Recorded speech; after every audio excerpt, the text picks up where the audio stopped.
All right, welcome to episode 4 of Beyond the Clover. I am Steven Steiner, the host. I'm the YPA in Clinton, Caldwell, and DeKalb counties. That I forget this part of the podcast from time to time. I'm joined by my good friend and twin to a lot of people. I get mistaken for this a lot. I don't know if he does as much. I get, are you the Bart Skroh? So. I haven't been asked if I was Steven. I don't think, maybe once or twice, but I have had somebody come up, I think at a camp, or maybe it was even it was at a fair. I think somebody came up to me and they thought I was you. They did. That did happen to me after camp last year. So somebody came up and did they thought, it was something that you were doing with the kids and they asked if I had been doing that anymore. And I said, no, I've never done that. That was Steven that did that. So, and I can't remember what it was, but yeah, we do get mixed up from time to time. I'm to the point with kids and staff and state staff that I just answer as, I think Bart would do. It's nothing like official, but they're like, oh, hey, where did you get your wagon? I'm like, well, TSC had it, Yeah. The bad part is when my own 4-Hers ask me, they're like, hey, can you tell us the pink gorilla story? Like you do at camp? I'm just like, I give up. Well, it's dark. They can't really see who it is that's telling the story there at campfire. So. But you are Bart Skroh. You are the YPA. I am Bart Skroh, in the YPA from Harrison County, headquartered in the courthouse basement dungeon. I was wondering if you were gonna throw the dungeon in there. It's not quite as bad. It's actually brighter down there now since we know they took the carpet out and we've got all white tile. And so it has brightened things up considerably, but there is a little bit of an echo now. Well, after the flood last year, you guys had no choice to really. It's much better though. It's actually, I do really like how things are. We still have one missing box. We have no idea where it got off to. It's Marsha's stuff. We don't know where it's at. So one day we'll find it and we're like, oh, there's Marsha's missing box. Yeah, it probably floated away with the floodwater. It could have. Now, you're a 4-H alumnus, correct? Mm-hmm. I was a 10-year member in the Grand River 4-H Club here in Harrison County. I didn't realize you were in for 10 years. I thought it was like your last few years of high school. You were from a young lad. I see my oldest sister, Sarah, she is 9 years older than me, and I was her shadow. And so I did everything that Sarah did. And so she was in 4-H. So of course I wanted to be in 4-H. As soon as I was old enough, I was a Clover kid. I don't think she was a Clover kid, but I joined at Clover kid age because that's what Sarah was doing. And I was in it from then till I graduated. So it was a lot of fun. Oh, wow. That's awesome. Yeah. I joined, I was like a sophomore in high school. So this would have been like 2005 or so when I started. So I missed a lot of that fun stuff that, you got to partake in. Yeah. I mean, the deal is, I wish as I come in as a staff person, this is one of the neat things that one of my favorite things, one of my first few years, whenever as a YPA, now this is my 6th year, I think, as a YPA now. But one of my first couple of years, the thing that I was most excited about my job was I got to see what it was like from the other side. I got to experience 4-H as a 4-Her. Now I got to see what it's like on this side of the 4-H world and the business side. And they always say never meet your heroes, that kind of thing. But I can say I really haven't been disappointed, by meeting all the people, that are, and getting to know all the people that make 4-H work. And it is a great, we're a great organization and a lot of great people that are in charge and running things. And so, Yeah, that's been one of the great joys for me was seeing how it works. But as a 4-H'er, though, I did not take advantage, and probably because I didn't really know about them back at that time, and it was really probably no one's fault but my own. And maybe I did know about it, I just didn't want to do it. But I didn't know anything about the Missouri recognition forms or even project forms. I never filled those out, and now I wish I had of, just for that experience and knowing how to do those things, because I was a good writer in high school. I could have done it well, and I could have competed pretty well. So if I wish I had known about them. I wish I'd done them. I wish I knew what it was about well enough to actually value doing it. But I don't think anyone in our club did them either. So at that time. Yeah, there's no way that I would have done them. And so and see, that's the hard part for me as a staff person, to sell these kids on them. You know, the longer I've been in here, I see more of the value. But coming in, I was like, no, I'm good. But now I see the value and what everything can bring to the table for these kids and the opportunities that await them by doing that stuff. I wish I would have went to contest day or other state activities. The only thing I did was I went to the state shotgun, and I'd never contests in county. You know, I was a member in good standing, that stuff. But as far as like county councils, I didn't know. You know, didn't do that. I didn't do any of that other stuff. When I first started out, though, I was a nerd, kind of a nerd, did a lot of nerdy stuff. That was my projects. I wasn't an animal livestock person. I grew up on a farm. I could have easily been an animal person if I really, really wanted to, but I didn't want to. So what I did was my first projects as Clover Kid, and then my first couple of years as a member, I did rocketry, I believe. Rocketry, and I did models. I think that was a project. I'm pretty sure it was an actual project at that time, that you put together model kits and stuff and that was, and I made 2 or 3 different rockets. I did model. I like model boats mostly, but I did. I think I did a few airplanes, and I did a model Titanic that I painted and everything and stuff like that. So like I said, though, that was what I first started out doing. My sister, she was big into computers, and so she made this big diorama kind of thing, of all the parts, internal parts of a computer, and she did well with that.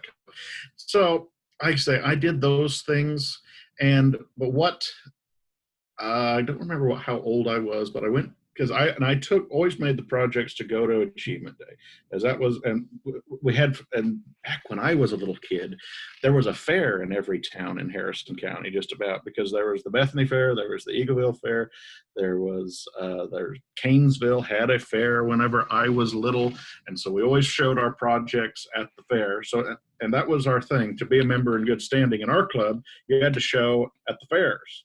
And so that was one of the things, you had to show at least one or two of the fairs. And so I showed it at the Canesville Fair, and then back then, our hard thing was to have your projects ready before Achievement Day. And Achievement Day seemed like it, for some reason, it was always just extremely early for several years in a row. It was just extremely early, and you had to it was just like the first week or something in May, or some crazy thing like that. Most of it, no one was even out of school yet, and they had Achievement Days really, really early. And so we always had to try and get our projects ready before Achievement Day. And then whenever it was, I think, my last few years, it was late May, or early June, so we could actually have your projects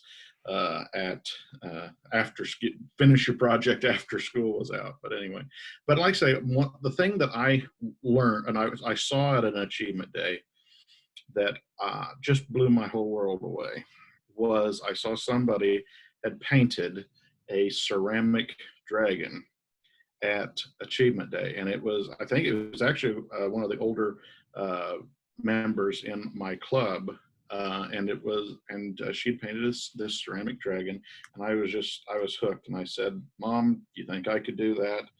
And she said, well, let's go find out. And so I signed up, and Glenda Mercer was my club leader. And so there was actually several of us that were signed up for ceramics that year. And so we all went over to this lady in Ridgeway, Jan Haney was her name, and to do ceramics. And I said to her, I said, I want to paint a dragon. And she said, well, I don't let first years paint dragons. You're going to have to prove that you know how to do all the techniques before I'll let you do a project that big, because it was about 16, 18 inches tall. And, it was a good sized project. And she said, I'm not going to let you do a project that big until you know what you're doing.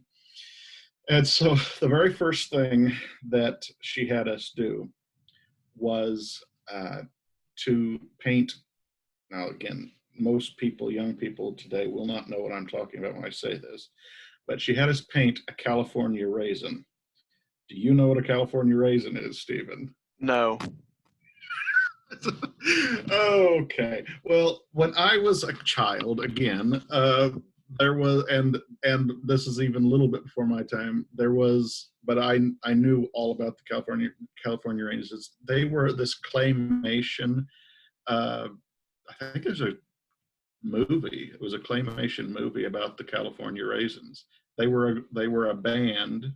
You heard that song, "Heard It Through the Grapevine"? Yeah.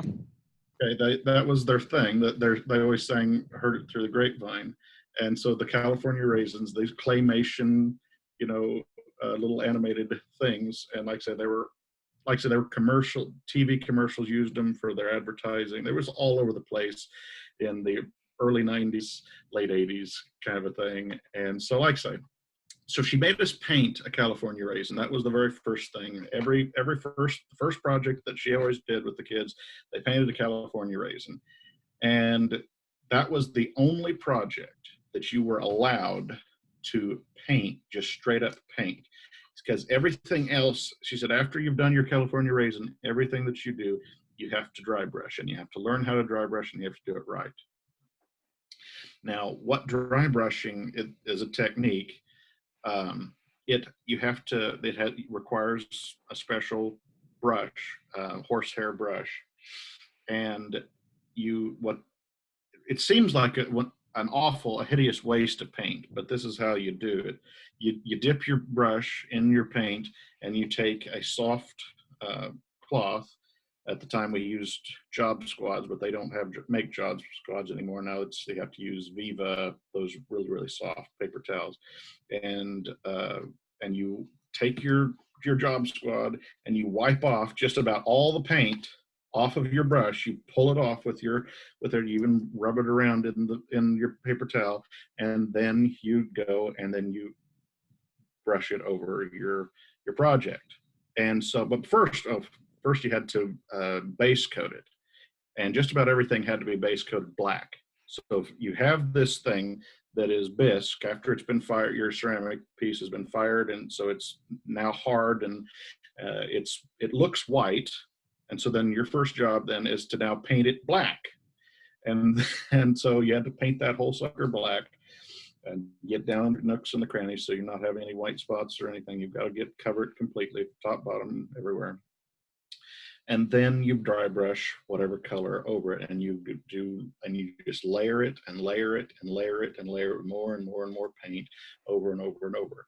Even though 90% of your paint goes in your hanky, it's still, but this produces, like say, some just really awesome, really detailed ceramic pieces, and that's just how it's done. That is the process. Now you could later on you could kind of wet brush things where you basically you're when you're doing real dry brushing, you're basically your paint needs to be as pretty dry. And when you're really going good, when you just got everything just the right perfect, because when you're first starting, it takes you a long time to get your paint just to where it's good consistency and everything. But whenever you're really doing your good dry brushing, it's almost like you're painting with powder. It's dried out that much that it's almost like you're painting on with powder. And it just, that's when you know you've got it just perfect. And that usually you only get it about to that point after you've been going for about a good 20 minutes or so into it. But like I say, it was a lot of fun. And wet brushing, like I say, is a little different. And I've got some pictures. I'll show you some of the difference between wet brushing and dry brushing here in a minute. But if you're ready for that, I can start jumping in, or if you have any other questions here. So this is where you learned your patience from. Probably, it really is. But going back to that first year though, because like I say, Jan did not want me to do a big project, and like I say, but I was determined to show her that I could do it.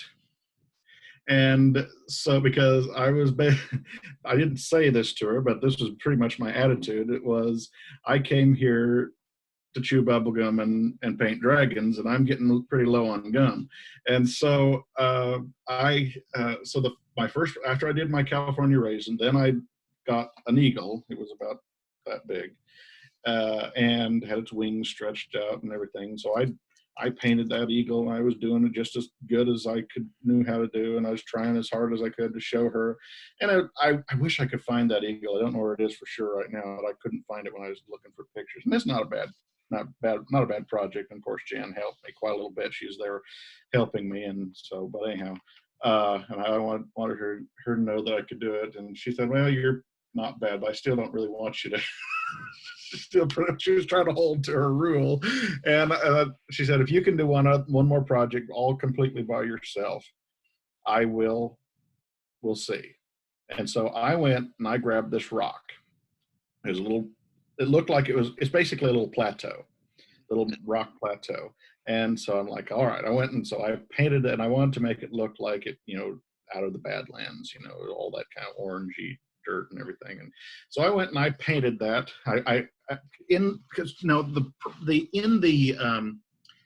She always had these books and these guide sheets that showed you how to paint different things, and it told you the technique steps in these, because all of the paint that she had, or just about all the paint she had, and all of the ceramic pieces that she had came from mostly two companies. There was Doc Holliday made the paint, and they made molds for the ceramics. And there was another one, was Kimple, was another brand. They made paint, and they had the Kimple stuff was mostly kind of, I always thought it was girly looking stuff. And because it was all, big eyes and, just cutesy kind of stuff. The Doc Holliday stuff was real and looked cool, and they did the dragon, so that's what I always wanted. So I was looking through the Doc Holliday things, and they showed you and gave you the steps on how to paint, what paint, what color you use for this, then what color you gonna do that, and gave you the steps. And so basically followed pretty well those steps on how to paint that rock.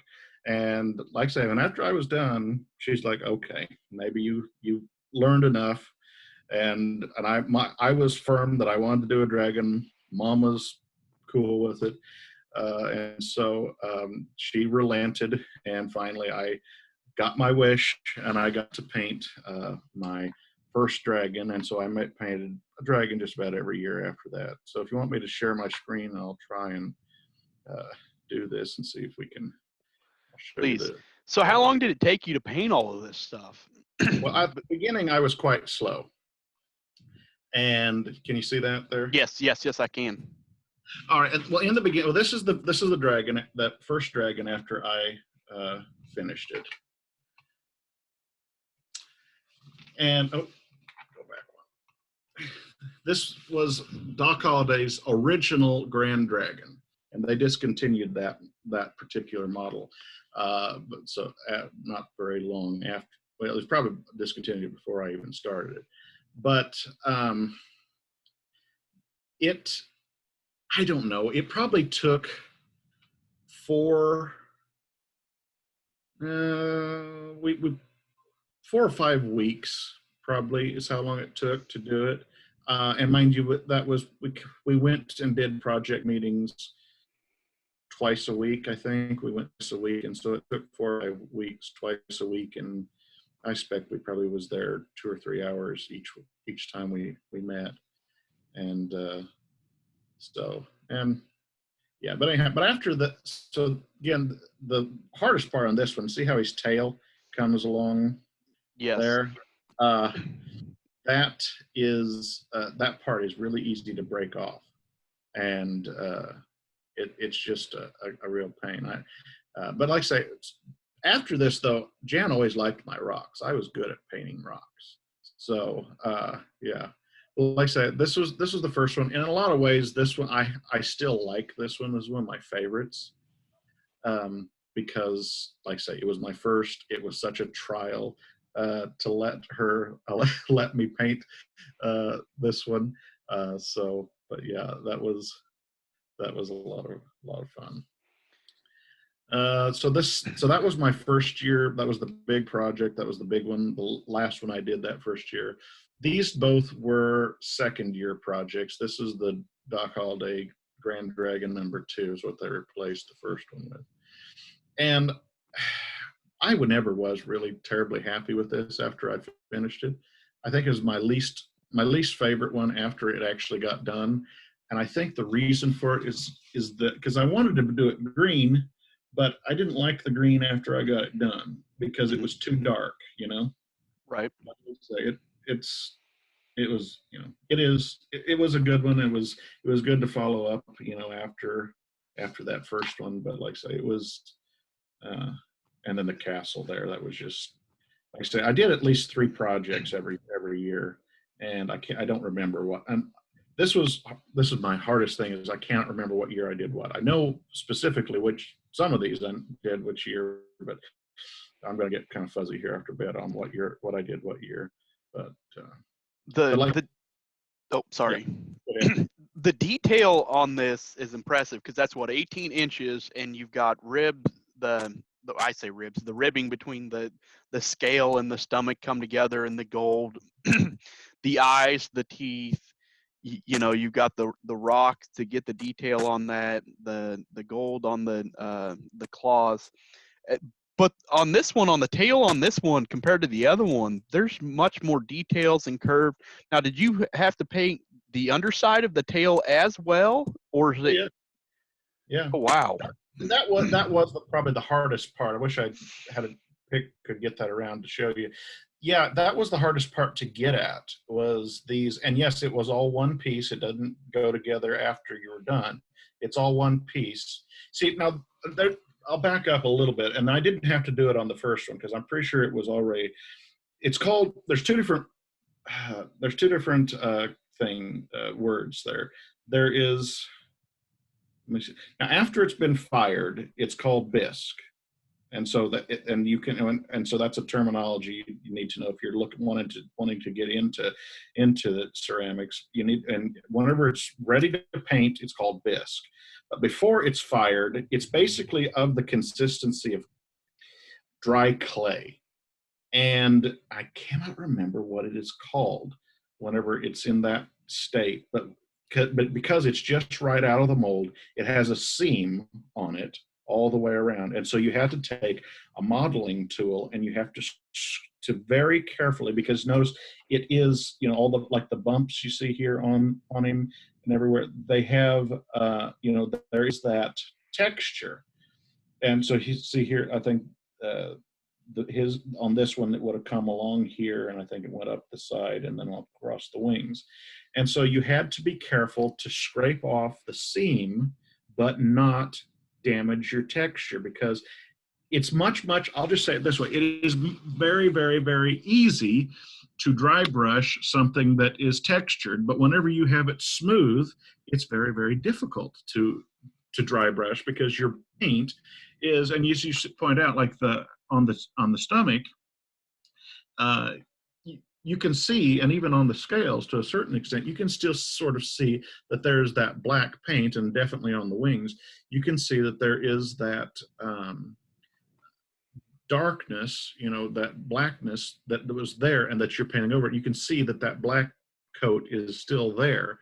And this is, and your paint comes over it, and that gives it that shadowy texture, that shadowy um, texture, and also the shadowy detail that makes it look more natural. And like I say, it's much easier to dry brush over the top of over something that's rough and bumpy than it is something that is smooth.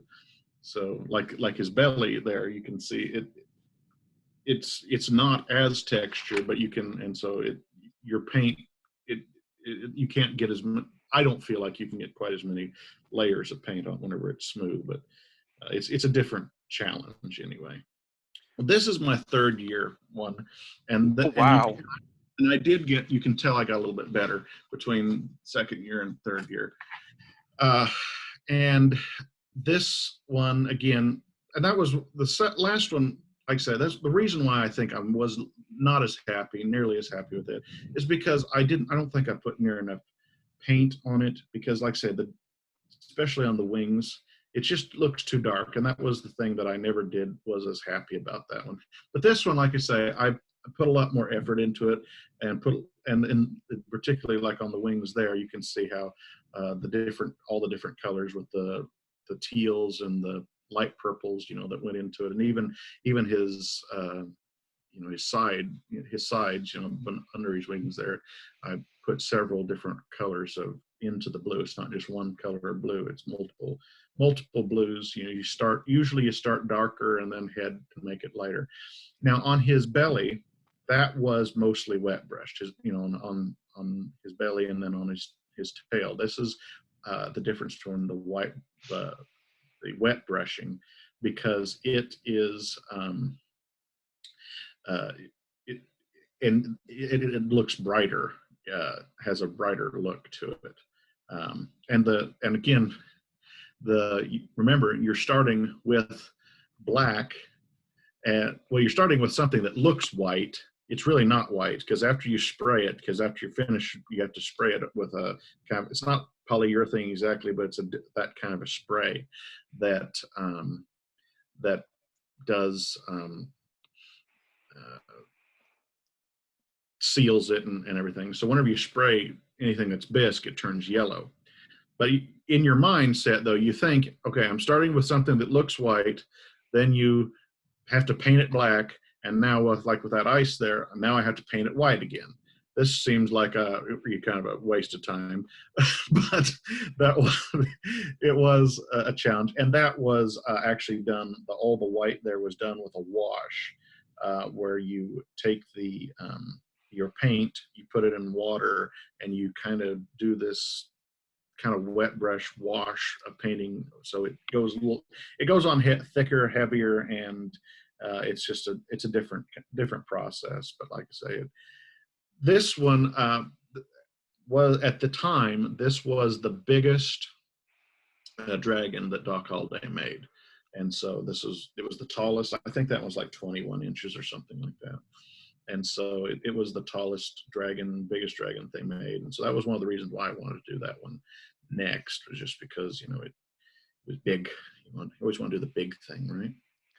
Exactly.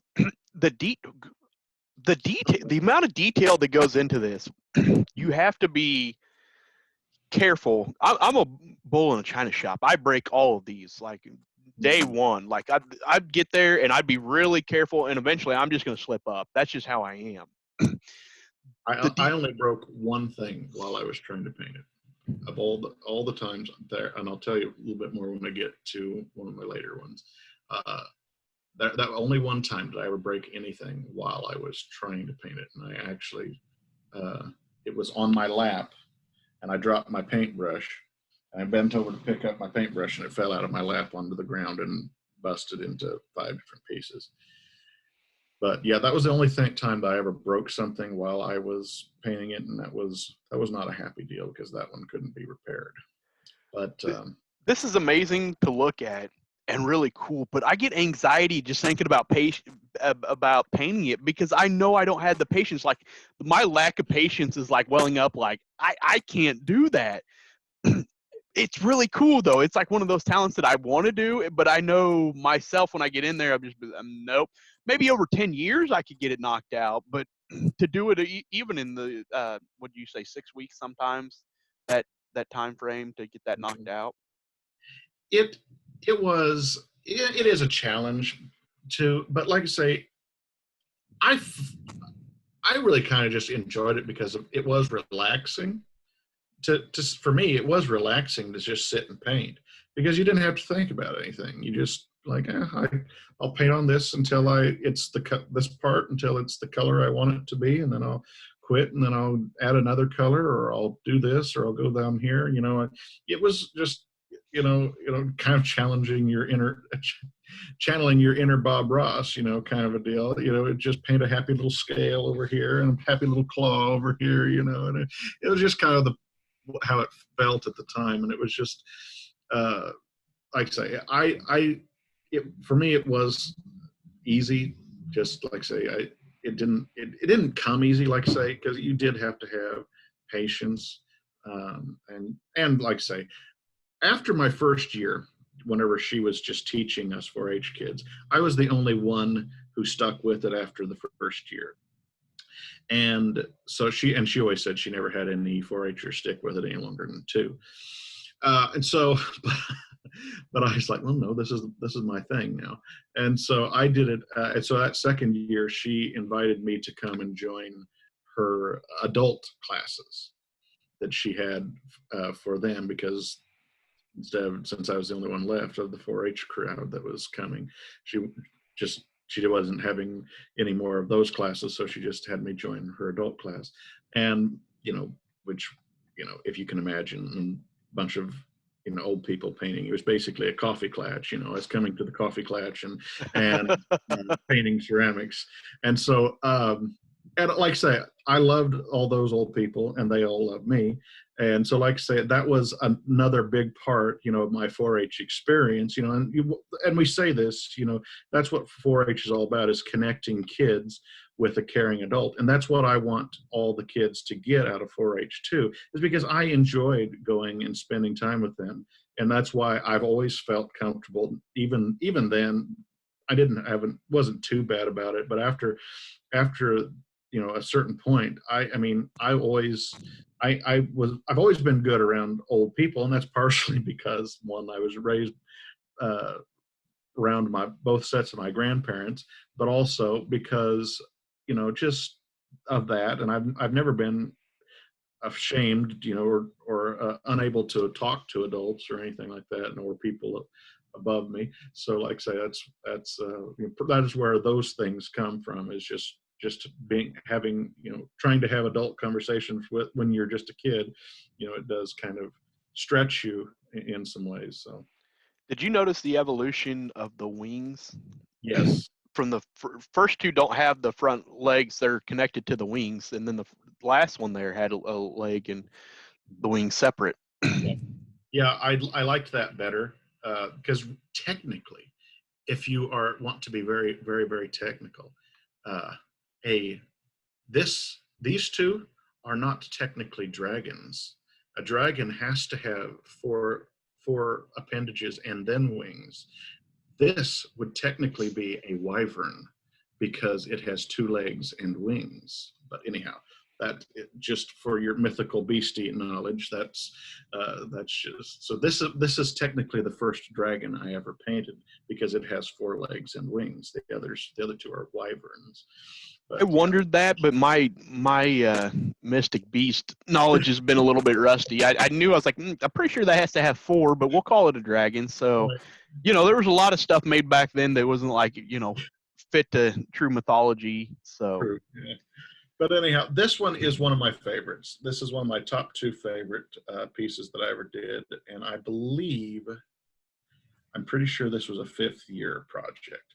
My 4th year, the year after I did the ice dragon, I did these 2 dueling dragons. That was my project my second year. or my fourth year, was these two dueling dragons.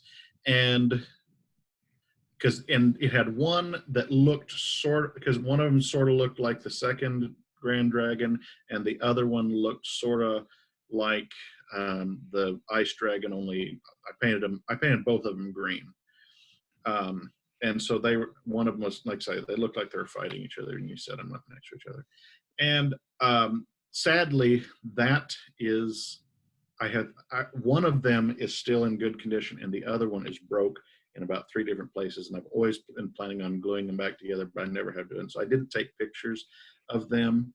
And those are there's 2 projects that have broken since I painted them, and those two, and then I painted a wizard. I think it was my 2nd or 3rd year, and I did always like that wizard, but it did get broke sometime over the last few years. So, but this one, I'm pretty sure this was my 5th year project. And like I say, it was always one of my favorites. This was the first one I ever did what's called, there's 2 techniques on here that are different from the others. You can look at, first off, look at the spikes and the sword and his little breastplate armor kind of thing there. That's the first time I ever did what's called fire on gold. It's 24 karat fire on gold. And so that's a different kind of technique, because what you did there is you had to it's a multi-step process. You first had to paint regular glaze. Again, that's a different kind of paint. You had to paint that on there. And then that has to go back in the kiln and fire. And then it will be basically just kind of like porcelain. After that, it'll be smooth and everything, just like anything that's been glazed. And then after you've done that, then you take this fire on glaze, and then you have to paint it over the top of your over where you've put that white glaze on. And that fire on gold, because it actually does have real 24 karat gold in the paint, it is extremely expensive. So Jan always charged an upcharge to do fire on gold, and it comes in a little tiny bottle like this, and so you had to be very, very, very, very careful with your fire on gold paint. Did not want to spill any of that. But like I say, because it would cost you more than the rest of the project. But like I say, that's a process. Like I say, so you have to fire it 3 times, and it looks really, really cool when you're done. Now, when you say fired, are you the one doing that? Jan always did this. She had her own kiln, and so she was the one that did the kiln process, that whole process. One time I did help her just so I could see how it all worked, and so she showed me. I mean, she did it all, but I watched her, closely do it, so I could see how the whole worked, because the kiln has these little cones, and they burn for so much a temperature for so long, and once that cone is burnt all the way through, then it shuts itself off. And so that's its little kill switch, basically. So it tells you how long. So you have to have the 30-minute cone or a 60-minute cone, or however long it needs to go. And all those different glazing processes take a different heat, or they take a different length of time. And I cannot remember. So she would essentially make these before you. I thought you just like bought them. She had to buy a kit, and then you bought a kit, and then she put it together through the firing process and all that stuff. Oh, wow.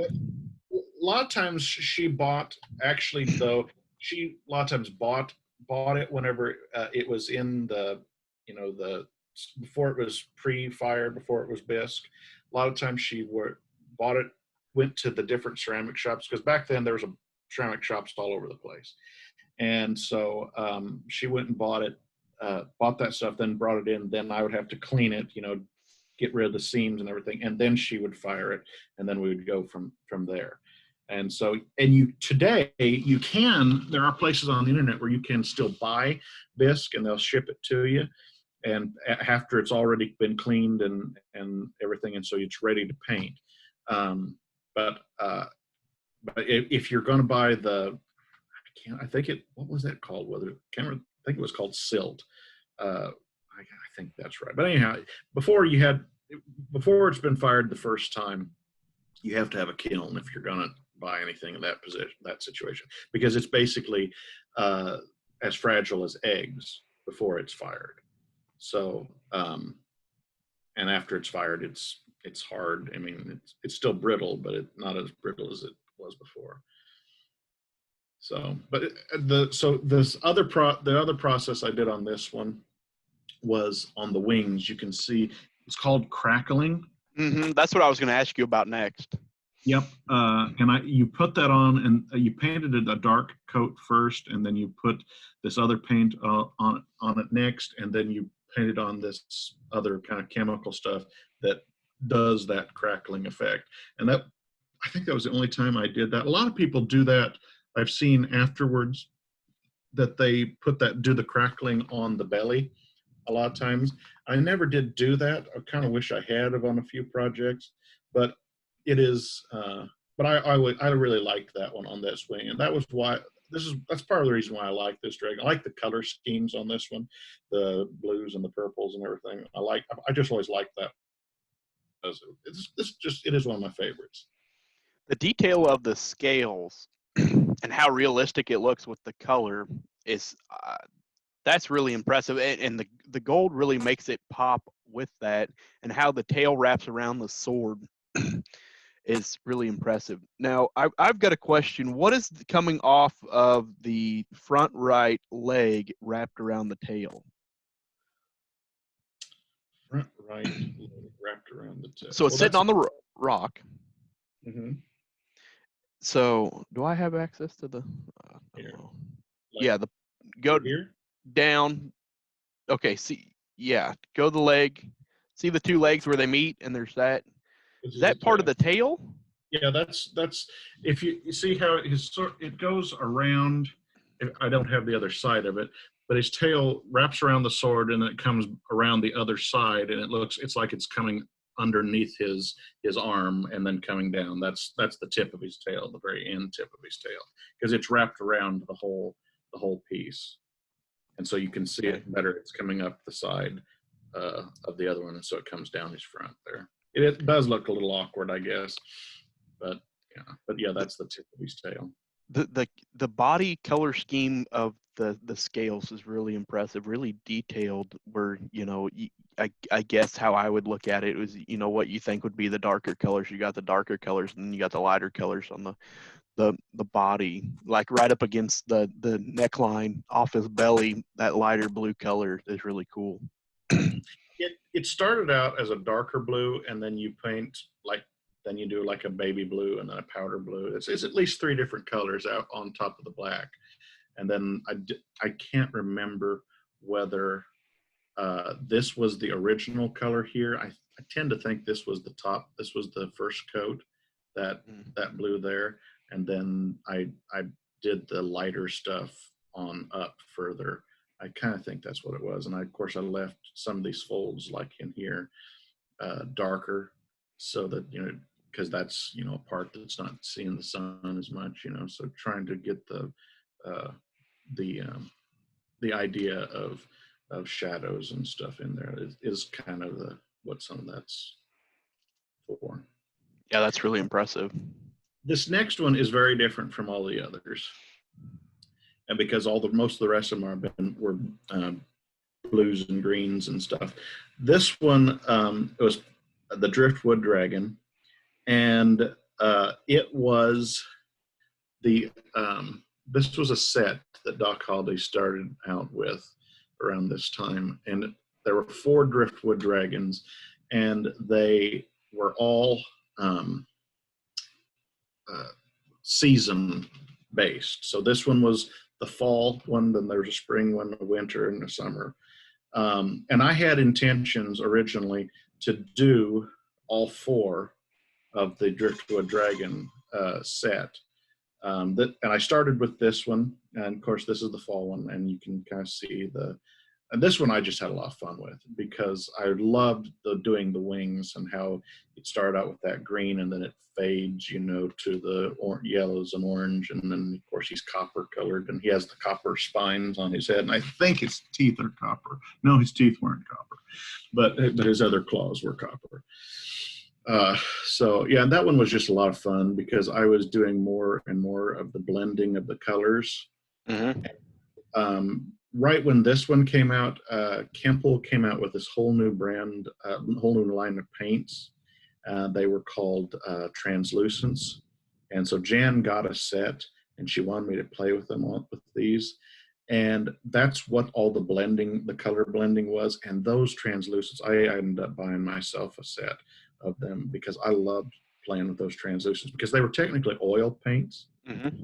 And you could just get such um, really cool shading with those, and they were just a lot of fun to play with. And so most of my dragons after this had I used those translucent paints on them somewhere. And of course, this was the first one that, of course, he's sitting on wood and actually looks like he's meant to look like he's coming out of the woods, like the wood is turning into a dragon or vice versa.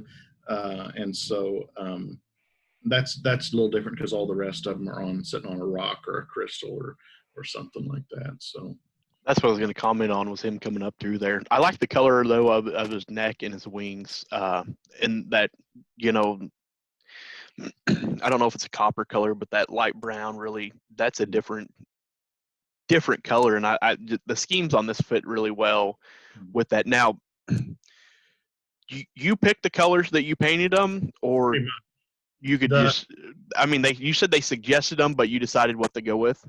yeah, I very rarely did it the way the book said. I always had my own. Whenever I saw a piece, I always had my own colors in mind. I think I don't think this one. I don't. I'm pretty sure. No, I know this one. Mine didn't look like what they had in the book. And like I say, sometimes I did follow their instructions a little bit on the wood because, like I said, I'd never done wood before, and so I wanted to make the wood look right. And I was very happy with the wood after it was done. Um, but the rest of it, no, I pretty well had my own idea because, of course, Doc Holliday's not ever going to recommend you use the Kemple paints on their projects. So, but no, it was I pretty well had my own idea on what colors I wanted to use, and I did look at some of their suggestions so I could see how many layers they did on theirs, and I changed the color schemes around sometimes from what was recommended, but with my own. But most of the time, I just said, nope, this one's going to be this color. So, now Um, this. oh, Okay, sorry. go ahead. Is that the tag on there? Is that the county fair or state Yes, fair tags? all the projects I did this year still had their tags on. I've got a picture of one of them when we come up. So this was my 6th year tag, and yes, it had all that information. I'll show you the picture of one of the next one's tags when we come up. But yeah. Now, is your current boss, has she taken over as 4-H specialist at this time? Not yet. Not yet. No, not yet by this time. She was my senior year, was her first year, and I don't know if she wants me to tell that. But my senior year in high school was her first year as youth specialist over Harrison County. And the dragon that I did that year, I made her take the state fair. And now I'm getting paid back by the project she's making me take the state fair now. So now, is this technically a gargoyle? This is a gargoyle. And this was a fight that I had with my mother. I didn't have a fight with Jan over this one. This was a fight that I had with my mother because Jan had this gargoyle. She had it on her shelf to sell. She had it there for years, and nobody bought it, And I always wanted it, and I always said, Mother, I want to paint that gargoyle. I want to paint that gargoyle. That gargoyle is going to be mine. And every year she's like, no, because she didn't want a gargoyle in her house. I don't know what Mom's deal was about it. She always thought gargoyles were ugly, and she didn't want a gargoyle. Now, I think the reason why she didn't want me to paint a gargoyle, because in the book, the how they recommended you paint them it did look ugly because it made it look like it was sandstone, and there was this whole process to make it actually look like it was hardened stone, and I always thought that looked dumb, and I didn't want to do it that way. I wanted to paint him blue and green, purple and green. That's what I saw. As soon as I saw him, I said, I want to paint him purple and green. And she didn't, I don't think she realized how I wanted to paint him. She just didn't want me to paint him. And she finally, after several years, obviously she had that for 4 years, I think, on the shelf, and I think so. It was You finally wore her out. I wore her down. I said, I'm going to paint that gargoyle, and of course I always called it my Gorgile, but just for fun. And so I loved doing this project because I ever since I saw it, I wanted to do it just because it looked cool and I wanted to paint it just like I painted it. And that's pretty much how I painted it. So, because I liked how his muscles are, you see how like on his Defined. like here and like I want to paint this one over the top, this kind of purplish hue, and I wanted his muscles to look green underneath, and that's how I end up doing it. I just as soon as I saw him, I said, "Oh, I know I'm going to paint that cargo." So yeah, and That's exactly what I was going to bring up was the detail on that, the muscle, how it's painted, the skull. I like the skull. The skull's underrated. Yeah, I think this year around this time, we did a lot of stuff at Halloween. She always had people come in and buy stuff in the shop because by this time because before Jan had her shop in a little trailer out behind her house, and then by now she had moved it to the square in Ridgeway, and so she had people come in and buy stuff that was already done, and so that was part of one of the things that her regulars who came all the time in the shop, that we would paint stuff so that she could sell it in the shop. And I did that a few times, because at Halloween time she had these Grim Reapers. They were about a foot tall probably, and about that big around. They were tall and skinny, and I could paint one of those in about half an hour. So I painted like 3 or 4 of those for her. And it had his scythe, he's holding his scythe like this. And I always like to go in there and paint little red eyes, where his eyes ought to be. Yeah, that was, I painted like 2 or 3 of those. So probably 4 of them for and she sold them for like $10, so she was making some money for the shop and everything there. But, and so like I said, that was around the same time. And it just reminded me because the skull, the hands of the Grim Reaper were, bony and everything. So that was around the same time I was did a lot of bone painting, obviously, because I was pretty good at doing those things there. Now this next one is I think they called this the Grand Wizard. And so, yeah, and that one there, it has the tag. So you see year in project, 6, age 15, class 311C. So what class is that, Stephen? Pretty sure it's arts and crafts. Yep. So, but anyhow, yeah, it was. This one was a lot of fun, and this one I think I took more time than I really probably should have taken to paint it, just because. But his purple robes, you can't really see it so much in the picture, but that was all textured, and so I just started with I put like 5 or 6 different colors of purple over the top of that, and so yeah, and like I say, but like it was a lot of fun. And his inside of his robes had these little stars in there that you could see in the texture. So I painted these stars and these moons, and so like I say, and of course he's holding a crystal ball there, you see, and he's got a hole through his hand so you can go cut you a stick and put that through his hand as his walking stick. And the orb is actually a marble. So okay. And we super glued that into his hand. So, oh, awesome.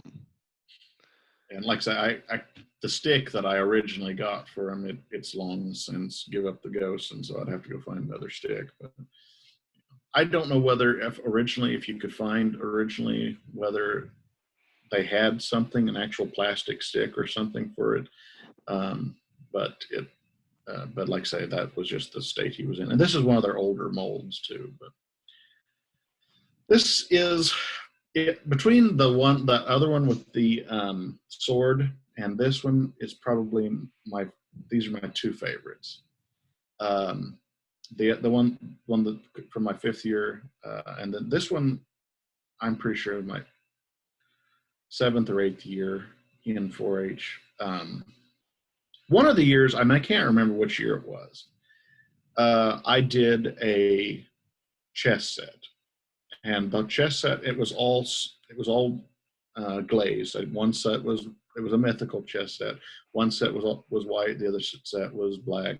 The white set I did fire on silver accents, and the black set I did fire on gold accents. And whenever I finished that, I was sick and tired of glazing, and I didn't want to glaze anymore for the rest of my life. And so I didn't much. I did do the fire on gold on the castle and on a few of his points, a few of his claws and his points on this one. But that was the last time I did fire on gold because I was sick of it.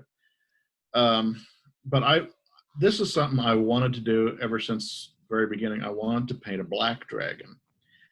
But as you know, saw from my 2nd year dragon, I didn't want it to look just dark. Mm-hmm. I want it to be a black dragon without being just black. Right. And so so what I did on this one, I painted him, used this kind of a silvery metallic black, really. I mean, it's darker in person just because of my camera, the way it was, it makes it look shinier than it looks in person. And so I did it with those colors, and this were actually different from any of the other paints. The paint on his wings, his head, and mostly his head, and his belly in the castle, of course, those are the regular Doc Holliday paints. But the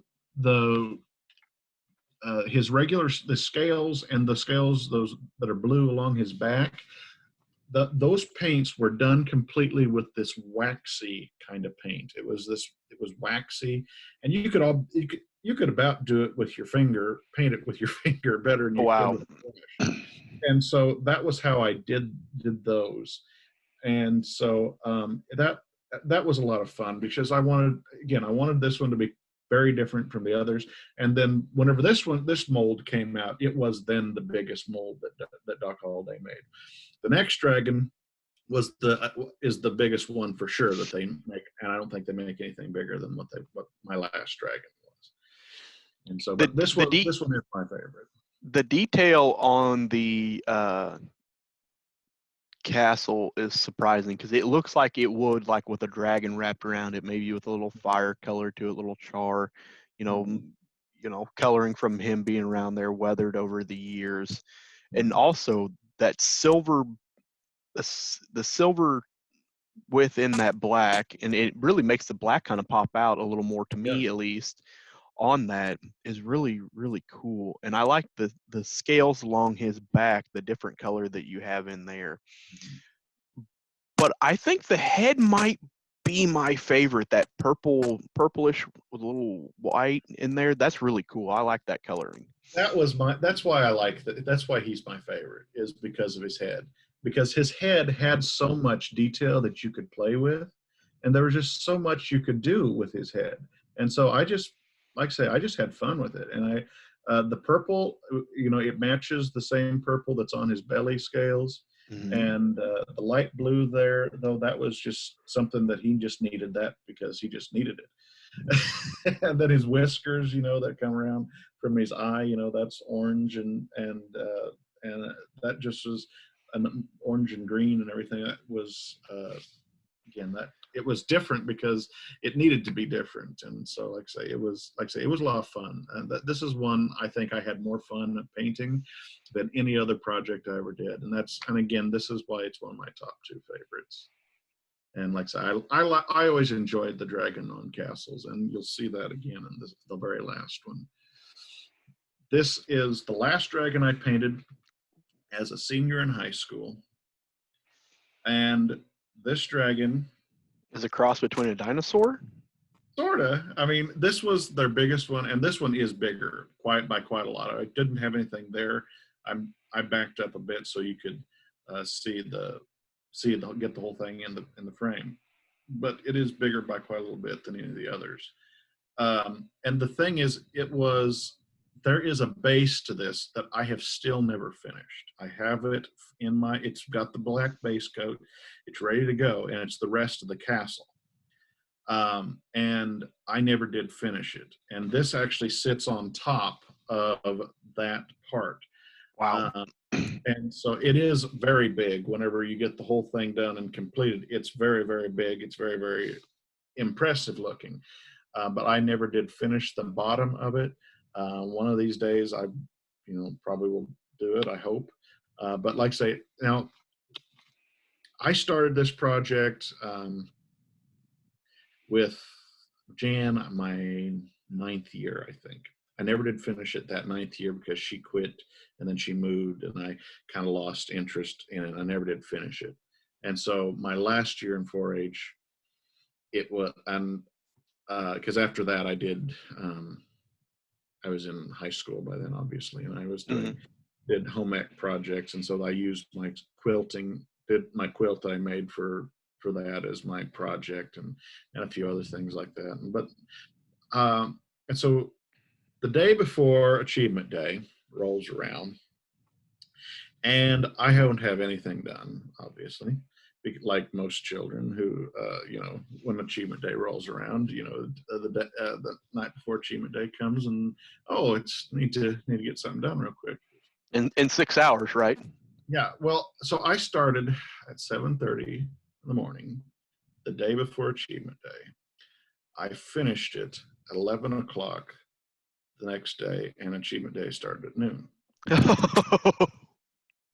So I sprayed it. I literally, at 11 o'clock, I sprayed my finishing coat on it that morning, and then I put it in the car, and it dried on the way to Bethany to Achievement Day. And so, like I said, the only thing that was done on it before was the black base coat, and I might have had a light gray done, started on the castle, but everything else had to be done for this, and I did it in one day. And most of the paint on this one was the translucence, as you can kind of see. I really like his belly, the blue. So do I. I've never done anything like that before, and so I did that one. That one was all done with the translucent side, the dark one, and then that is something, because usually I start dark and then go to light. This one was different. I started with light and then went dark over the top of it, and that was a different kind of an effect. And I really did like how that turned out. And this was just a fun dragon. It was fun because, like I say, I was on a time crunch, and I thought, well, I'm not going to get this done, but I'm going to try anyway. I'm going to see how fast I can do it. I guess I wanted to prove to myself that I could do it more than anything. That you can procrastinate and still do well. Yeah, I could procrastinate and still get it done. I could still perform. I could still meet my deadline. Anyway, but like I said, that was the. That was a little bit of a challenge, but like I said, I wanted to do it. And there was one snafu on this, though, and I didn't take a picture of it, but on the back side where there's a place where his belly scales are, and I had it, and so whenever I actually had it done by midnight. I had the whole project done by midnight the night before. But why I didn't have it done until 11 o'clock the next day is I went and I finished it. I was done. And so I went to spray it, spray my finishing, spray over it. And for some reason, this one spot on his back, on the back side where those belly scales are, I sprayed it and it turned completely white. That has never happened to me before. And I could not understand for the life of me why it had happened. I could not figure it out. I sprayed it and it just turned completely white. I'm like, what in the world is this? And I thought, well, maybe if after it dries, it'll be all right. And it was not all right. It was not at all right. I could not figure out. I do not know, still to this day, I don't know why that happened. And so that's the next day I had to fix that. I had to start from scratch on that spot. I even blacked it. I even went so far as to black that whole spot and paint it and paint that parts from scratch. And I could not figure out for anything why it turned straight white in that spot. The only thing I could figure is maybe I hadn't shook up the can well enough, and it just turned that spot white. But anyway, it was weird, and it made me very much distressed for a few moments. I bet. I like the details on the stairs the Yeah. best. And the windows, I was like, it looks like there's actually light coming through that. Yeah. Yeah, he was a fun one to do. And like I say, he just still isn't. I still think this is, from my personal opinion, that one there is still my favorite. I liked this one. This one has a special place in my heart just because, it was my last one and I got it done in a day. But now and I have one more dragon to show you. This one Okay. I did as a joke. And Linda Marsh, my club leader, she still thinks it's her favorite. So this is it. Are you ready? I painted this one as a joke because it was my rainbow dragon and Jan, she always joked that it was my gay dragon, but it was all pastels, and I had it, and really Jan wanted me to paint it that way. She joked and wanted me to paint it that way, and so I did, just prove that I could. And it turned out better than I really thought. And there, like I say, you will not find a guide sheet anywhere for a rainbow dragon, but here he is. Now, the reason why Glenda liked it, she always thought it was a baby dragon. How, like a larval kind of form dragon. So he's going to get bigger and then get mean-looking scales later on. So he just looks cute now because he's a baby. So, yeah, I said, okay, we'll go with that. The detail in the wings is really impressive, though. To get them to that. look like that and shiny in the color of it. I mean, the rainbowness. I kind of agree with that. It kind of reminds you of like a fresh baby bird. It hasn't got all the feathers and skin and everything on that's attached to it. So I can kind of see that. But I do like the color scheme on that, how it flows together. That's really impressive. Yeah, that one, like I said, I can't remember. I have no idea what year I did that one. It might have actually been the same year I did the chess set. But like I said, I cannot remember. Actually, it probably was the same year I did the chess set. And so, but yeah, and it was, as I say, I just did it at first. I just did it as a joke because she didn't think I would paint it all rainbow colored. And so I did it, and then she was surprised with the results. So, isn't that usually how that stuff happens? Yeah, you do something as a joke, and you're like, oh, it's actually kind of brilliant. We always joked about this dragon a lot, but it is a pretty dragon, really.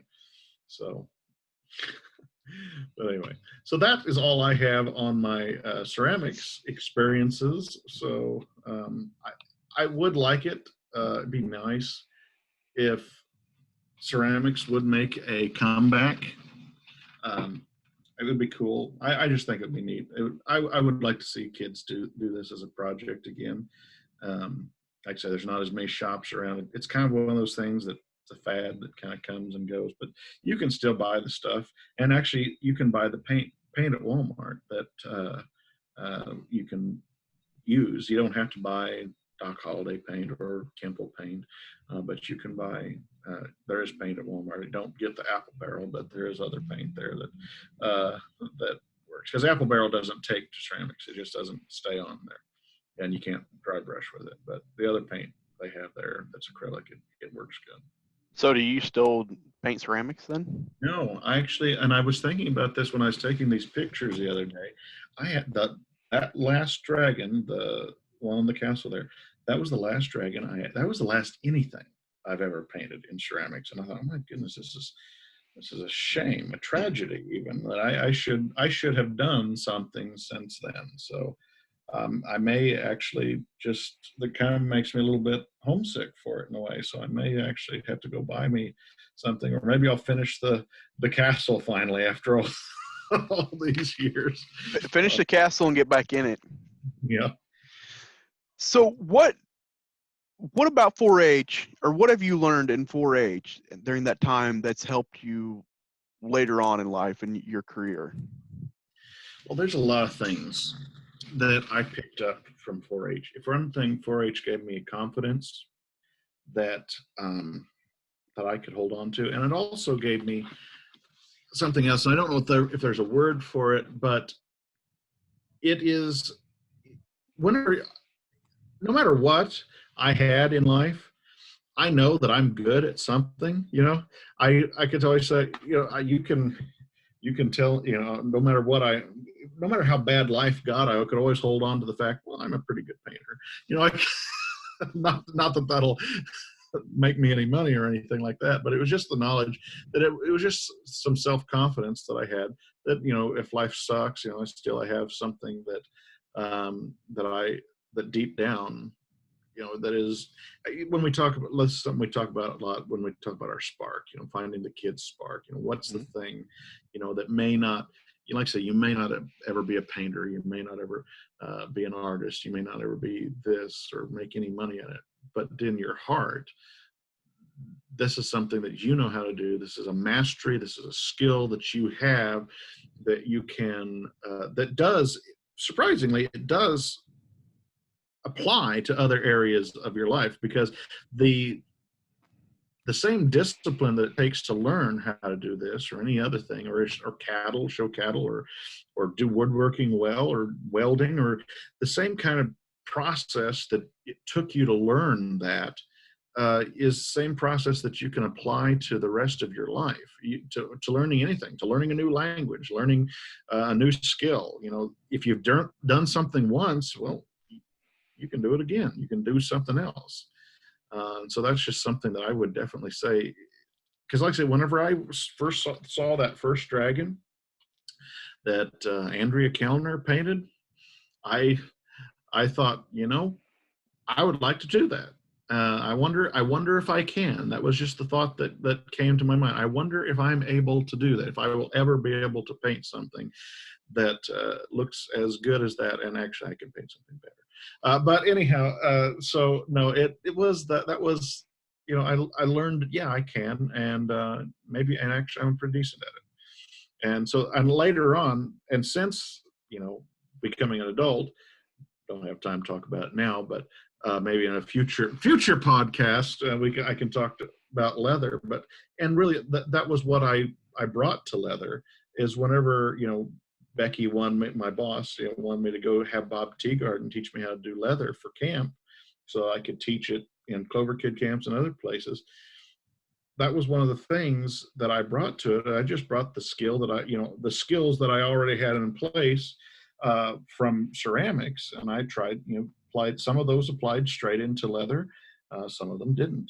And it was the same process, the learning process that I had with ceramics, the same process that goes into learning how to tool leather, and so that's my new hobby, that I've spent way too much money on now, but it is one of those things. You can learn a lot of stuff, and you can do more than you think you can, and that's just.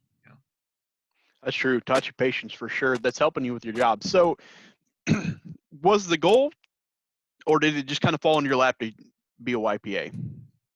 No, it was never a goal. No, it was never a goal. It was, for me, it was a time in my life. Now this is another thing that did sort of in how 4-H influenced my life, and then how I became a YPA both. That same lady that taught me ceramics, after I got to into going to her adult classes. At that time, those Tim LaHaye Left Behind series books were really popular, and so she was always talking about Bible prophecy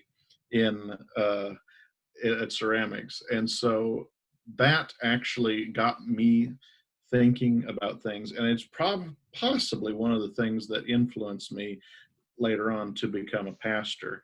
And because that, in addition to being a YPA, I'm also the pastor at Canesville Assembly of God here. So yet all those conversations about Bible prophecy and about the Lord with her influenced me in other areas too.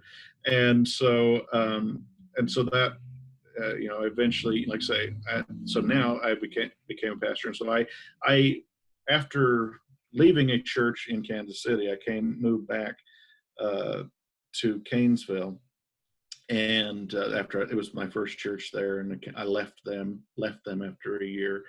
And so then I came back and I needed an income. And so I saw that Extension was hiring a YPA, and I thought that would be great because then I could do ministry stuff and work as a YPA at the same time. They didn't interfere. So it just became a perfect fit in a lot of ways. And that's how, and the last 6 years have just kind of been that. So like I said, it was not a goal to ever work for 4-H, but I was drawn to it because I had got so much out of 4-H that I wanted to give back in a way. I did feel like I ought to give back to 4-H in a way, and that was part of the reason why I needed the income, but I also did want to give back after I saw that this was something that was available. Because I'm quite confident that there was not a YPA in Harrison County back in those days. It was just Bob Teagarden. Back then, it was just Bob. So I'm pretty sure that is the case. And so, like I said, I didn't even know that was a real position that you could get hired to do until I got hired to do it. So, yeah. Yeah, that's a fascinating journey and how you got there. So, how do you like being a YPA? I like it. Most days I go home thinking, yeah, I like my job. And then there's some days I go home where I'm like, yeah, I like my job. And but no, I like the people I work with, and I enjoy being able to be a part of facilitating those same kind of experiences that I had with those caring adults, like Jan and Tom and all those others, that did speak into my life. I get to see like my club leaders in Harrison County, like Tila Sadowski, that I just love the way they do their clubs and how the family nights and the stuff that they have that bring those families together, the kids together, and just really be those caring adults for the kids. And that's something. That's why I believe 4-H is unbeatable. I think that we have the best game in town when it comes to youth development because we that is what it is all about. It is making sure the kids gain. It's not just about having the best pig at the fair. It's about those relationships that you build, and it's about the mastery, those skill things that you get, things that you don't get anywhere else. You don't get the. I mean, sure, you might go to art class in high school or in elementary school, and you may draw a little picture here or make a little paper airplane there, but the things that we do in 4-H, these are there. We have the skills. Some people call them soft skills, but these are real life skills that kids will take with them. And like I say, I've had rough times in my life, and that's when I could say, well, these people may hate me, but at least I can still paint. You can't take that away from me, So, I mean, that's just one of those things that it does help build your confidence up, helps you pick yourself up by your bootstraps whenever you have that mastery in something. And I don't care what it is. It can be painting. It can be knowing how to fit a cow or fit a sheep or whatever. You can say, I know how to do this. I have these core competencies in my life, and I'm going to get through whatever I've got to get through. And so that's what 4-H does. And you can apply those, what you've learned, to other things. You can use that determination on that stuff and apply it. And on some things, it's not going to, I'm not going to be like, well, hey, I mastered shotgun, so I can definitely, fly a plane right off the bat. It's going to take some time, but eventually you've got it in you where you can, be successful. Uh-oh, we freeze up. Looks like we're having more technical difficulties. That's what happens. There's some drawbacks to using Zoom. It's having little issues like this where Bart freezes up, and we got to carry on the show. And Bart makes some great points about this stuff, and I think, well, looks like I'm back. For whatever reason, I was completely kicked out of Zoom. I'm back.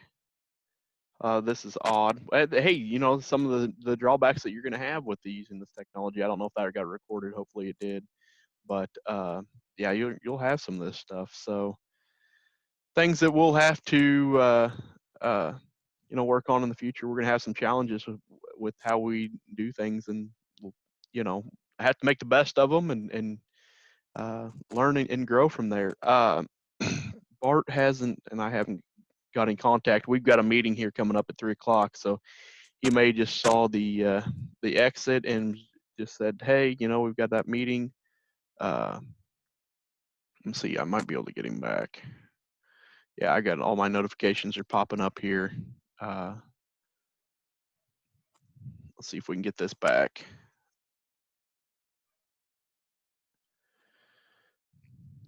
Technology is only good when it works, and so sometimes you'll have situations like that where where you just go dark, and I'm just left alone here to pick up the pieces and fill the void with a lot of time. And if we can get him back, we get him back. We'll give him a few minutes to see if he's able to get back online or whatever's going on.